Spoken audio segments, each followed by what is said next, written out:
Contes et légendes des héros de la mythologie. L'histoire de Persée. Troisième partie. La nuit suivante, Mercure apparut à Persée. Le héros remercia le dieu pour ses conseils et pour son aide. Il lui rendit la serpe et lui demanda de restituer aux trois Grès le casque de Pluton et les sandales ailées. Mais bien sûr, il garda le sac avec ce qu'il contenait.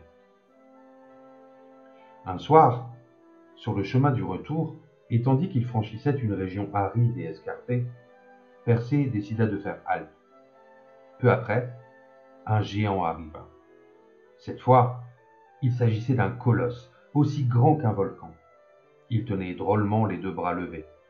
« Que fais-tu ici, étranger » grogna-t-il. « Sais-tu que tu es tout près du fameux jardin des Hespérides ?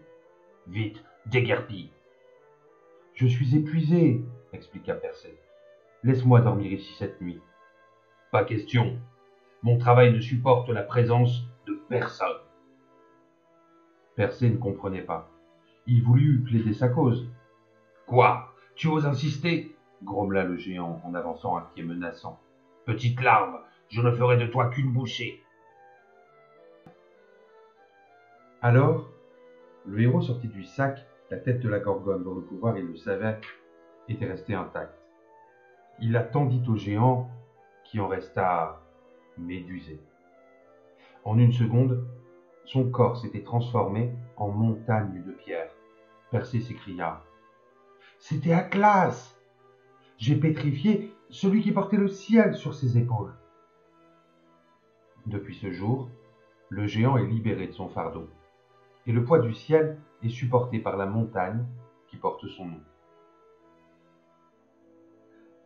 Quand Persée aborda l'île de Sériphos, il courut jusqu'au palais se présenter devant le roi Polydecte. Ne voyant pas sa mère, il s'inquiéta.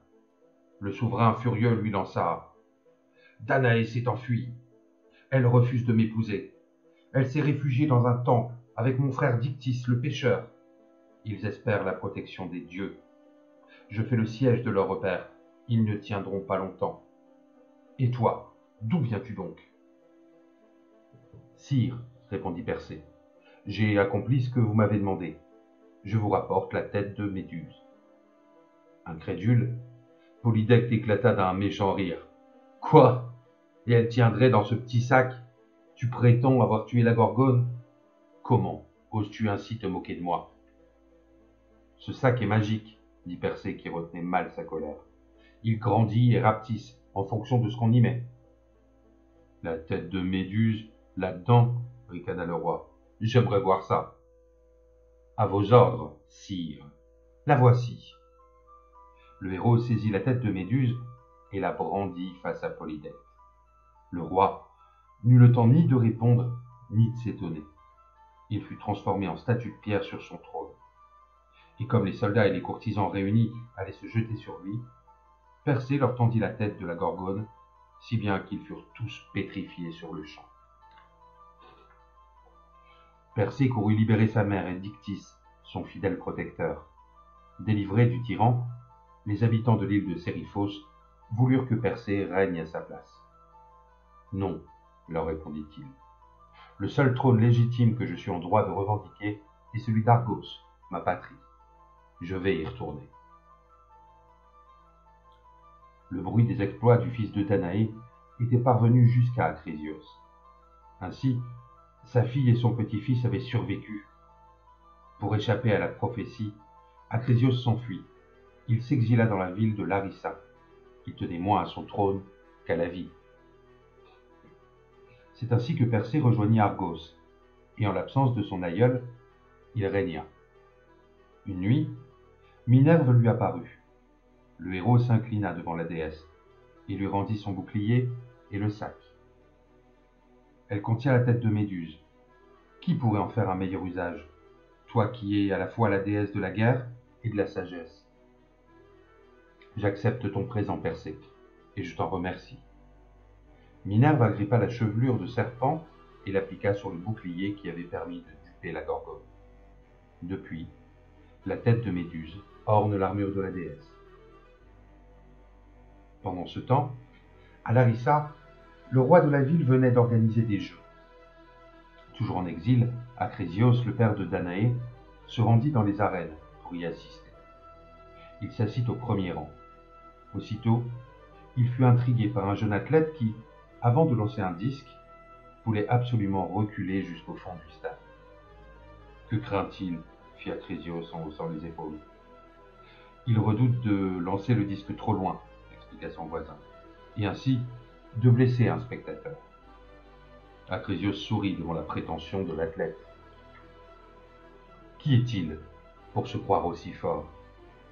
C'est le petit-fils de l'ancien roi d'Argos. Son nom est Persée. De surprise et d'effroi, Acrésios se leva de son gradin. Mais là-bas, à l'autre extrémité du stade, l'athlète venait de lancer son disque. Le projectile vola jusqu'au premier rang.